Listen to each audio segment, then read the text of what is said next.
wealth building is correlated with income across the board. And I need to accumulate assets first before I can start worrying as much about my investment. Understand that. And then while you're doing that, focus on your career, focus on ways to earn income. I think that's... The savings is for the poor. Yeah. And the investment is for the rich. So, Yeah. So of the 5 ways to increase income, which would you recommend for the young people to start first? The one I think is most impactful is selling a skill. So you have to find a skill that's valued in the marketplace. Don't think about what you can do in the next month, 2 months. Think years. It takes years to do this. Like I've been writing for 8 years now. What do you think is the appropriate ratio for the savings and investments? This is a great question. And今回インタビューさせていただくのは Just Keep Buying 著者のニック・マジューリさんです。ニックさんは全米屈指のデータサイエンティストでありながら8年前から、綴っておられるブログが、全米で大変好評でして、非常にその誰にでも分かりやすいお金の原理原則をこのブログを通じて長く発信をしてこられた方です。この Just Keep Buying 自体はオーディオブック大賞2024で、ビジネス部門での大賞を取られています。やはり私自身もこの本を読んでですね、単純なその投資のメソッドだけではなくて人間の癖ですとか行動に裏付けられているハッとさせられるようなエピソードが非常に多かったというのがとても印象的でした。また日本のことについても少し書いてあったので、そういったところも今日たっぷりお話を伺っていきたいと思います。So Nick, welcome.And thank you very much for your time today. To start off, I want to roughly go over your book, Just Keep Buying. We have a lot of fans of your blogs and your books here in Tokyo, all across Japan as well. So let's start off with the main theme of your book. So you mentioned about the relationship between the human capital and the financial capital. In the book, can you roughly walk over the relationship between those two and what you mean by just keep buying? Yeah, so the relationship between human capital and financial capital, just very briefly, human capital is kind of like your skills, what you can do, and how you can, in the capitalist world, how you convert those skills into income, right? That's how you can save money, support yourself, etc. Right. But as you age, you're not going to be able to do that anymore. You'll either be unwilling or unable to work at some point, right? So as your human capital kind of dwindles and goes down, you need your financial capital to replace it. And so the idea is to replace that human capital, your skills, by saving, investing, such that your financial capital, as that goes up over time, can replace that and keep paying you so you can live your life, etc. I see. So that's kind of the main idea there with the human capital versus financial capital. And you should see that in the book. There's a chart that shows this, but you should see, over time, your human capital obviously goes down because you have less years you're going to work in the future, and your financial capital should go up.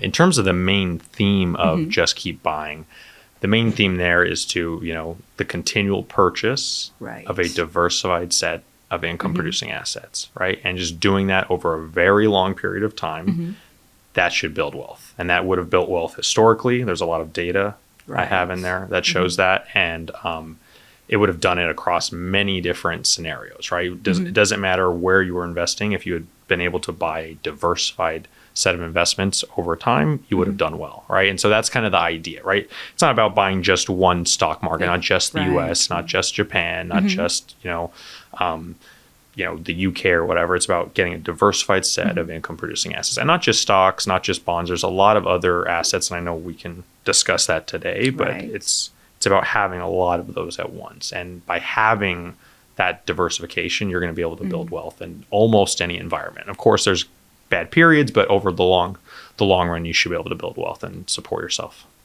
I see. Thank you. Here in Japan, a lot of the younger generations are starting to invest. That's partially because a lot of people are curious about the national sponsor, the government-sponsored pensions. And how do you think about the younger generations starting to invest, like in the 20s or 30s? Because I think from your point, those are the ages where the people have to, raise their human capital rather than the financial capital. Do you have an exact appropriate image of when to start investing? Yeah, I think people should start as soon as they're able to, but I don't think it should be your area of highest focus, right? And you can do some math that shows this simply, like, I talked about and Just Keep Buying when I was, 23 years old. I just graduated college, and within a few months I'd saved up about $1,000 US dollars, right? And so even if I had that invested and I got a 10% return, which is a good return, a decent return in a good year, that's $100. But at the same time, the US is incredibly expensive, especially in like the big cities. I was in San Francisco. And I would go out with friends, we'd get dinner, drinks, etc. I'd get an Uber or taxi home, and I would spend that $100. So my whole year's investments was gone in one night, right? One night of fun with my friends. And so what it made me realize was not to not go have fun with my friends, but where's my attention focused? It's that 10% return on $1,000 is not that much money. So the return isn't going to matter that much now. What does matter is how I spend money, my income, my career, and that's what I'm talking about when I say human capital and all that. So for most young people, I would say start investing. Like understand how the system works. In the case of Japan, I know you guys have the NISA. Understand that. Understand what that means. What you can do over time. I don't know all the particular details of that. I don't fully understand it. I'm obviously not Japanese. I'm not from here, but understand that. And then while you're doing that, focus on your career, focus on ways to earn income. I think that's going to be far more important and be far more impactful. And you're going to see, and the phrase I use is like a 2% return on 100,000, let's say 100,000 yen is 2 times bigger than a 10% return on 10,000 yen, right? Yes. So it's better to have a lot more yen and not worry as much about your returns than to have a lot less yen and have a bigger return. So it's just, that's kind of the math when you think about it. It's like, I need to accumulate assets first before I can start worrying as much about my investments. I see. So that's the point you mentioned in your book about the savings is for the poor and the investment is for the rich. So that also links to your, understanding. How about spending, how to spend money guilt-free. So you mentioned about going out for dinner, Uber home and everything. So that's also spending as well. Yes. But maybe when you start investing at a young age, you might be curious about how much I can use or don't have an image of how much you can spend in 1 month. What do you think about those money management for spending? So I think for the most part, especially if you're young, obviously you don't want to overspend, but at the same time, it's difficult, especially when you're young, because you usually don't have a lot of money. And so everyone has like some basic needs. You have to feed yourself, right? You have to live somewhere. You need transportation, health, all these different things that are just essential. Now, the question is like, what can you do to, I think, raise your income over time so you don't have to worry as much about spending. So it's not that I say you shouldn't focus on spending. I just think it's the wrong area to focus on. It's very difficult. And especially like I'm just saying in the US, like 40% of households in the US do not actually have savings, right? In a given year, like they're not saving money within a given year because just the essentials eat up all of that. Even in the United States, this is true, right? And so understanding that their issue isn't their spending. And I've looked at the data. They don't spend a lot. They're not like, splurging necessarily. It's their income. And so that's the thing I have people focus on is like, yes, try and cut where you can, like be reasonable. But then beyond that, it's thinking about income and how do you grow income? That's because that's the way out. And that's it's the strongest relationship in all of personal finance. I've looked at every data set I can find, and wealth building is correlated with income across the board. And I talk about this in Just Keep Buying, and I've shown this in many other blog posts and things of that nature as well. So tighten up where you can. Yeah, of course. Tighten up where you can. But it's not the biggest focus. I don't focus on it, and I don't recommend a lot of people spend a ton of time. Like, just do what you can. Obviously, if you have subscriptions you don't know about and you're just paying money, you're not using, like, yes, like you shouldn't do that. Like, fix those. Yeah, fix those things. But everything else, as I say, just it's income is the game here. Is the main thing. Yeah. So, how can you determine whether if the person is saving too much, or what do you think is the appropriate ratio for the savings and investments? This is a great question, and it's tough to know for a host of reasons, especially for younger people. It's hard to know, am I saving too much? I think it's a little bit of an art. It's not a science, so to speak. And what I mean by that is, like, if you're not spending anything, if you're not spending time with friends, family, etc., just to save money, and you're doing that all the time, I think that can be tough. Unless you're in a really bad situation, you need to, like, do something drastic to get out of that. That's one thing. But I read stories about people who didn't, saved all their money, didn't go out, didn't date, didn't hang out with their friends. And then they're, let's say 35, and they're doing well financially, but they don't have a life. They don't have anything else. They have no friends, their family doesn't talk to them. Like, that's really sad and it's unfortunate. So that's probably saving too much on one side, at least when you're young.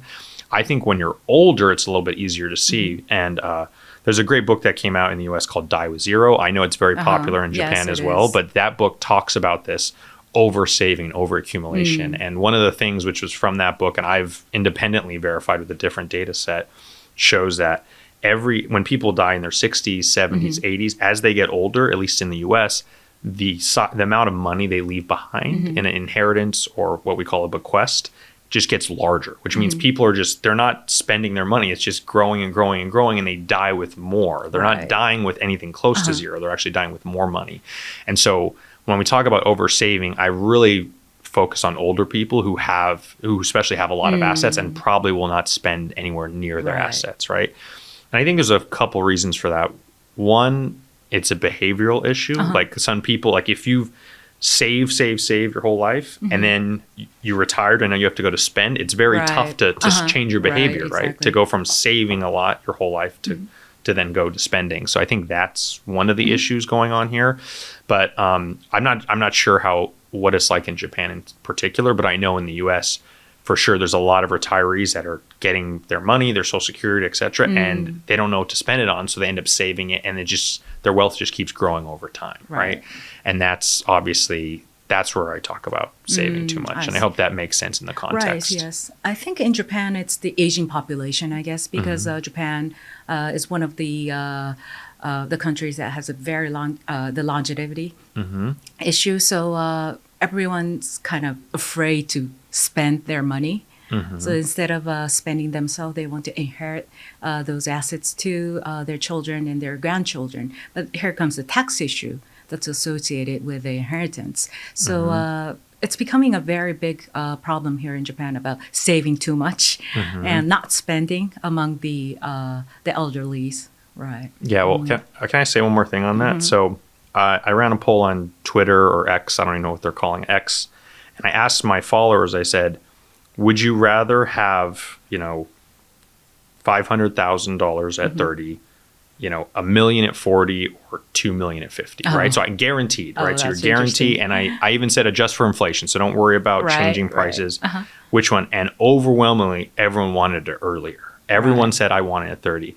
But what's so funny is a lot of these people probably have parents that have a lot of wealth, and they aren't going to give it to them at 30. They're going to wait until they're 50 when their parents pass, and then they're going to get $2 million at 50 instead of $500,000 at 30. So the thing I try and push for, and this is talked about in Just Keep Buying, is, try and give money to your kids earlier. I know there's tax things there. I know the ones in the US a little bit better than the ones in Japan, but I think it's more impactful then for a host of reasons. It can help their life and the trajectory of their life a lot more if you give younger. But obviously, culturally, that's tough. If no one else is doing that and you do it, it's a very weird thing. But that's something I try and push for, because I think, once again, your kids are going to probably want the money when they're 30, not when they're 50. It's like, it's too late. It's not too late, but it doesn't matter. It's not as important at 50, right? The money's not as impactful. Even a larger amount of money is less impactful than a smaller amount earlier in time. So that's what I would say. If that's the problem here, I would say older generations need to think about that and kind of the legacy they want to leave as a result. So I see. Yes. Thank you. Oh, so let's move on to the spurging part. The 2x rule that you mentioned, that was very, very exciting and fun, I guess. So before you buy something expensive, you should set aside the same amount of money for, can it be not just an investment, but maybe a donation or some other forms? Yeah. So the 2x rule, just a quick reminder, as you said, like if, let's say I wanted to buy, a nice watch or something, let's say it costs, I don't know, I'm going to say $1,000, right?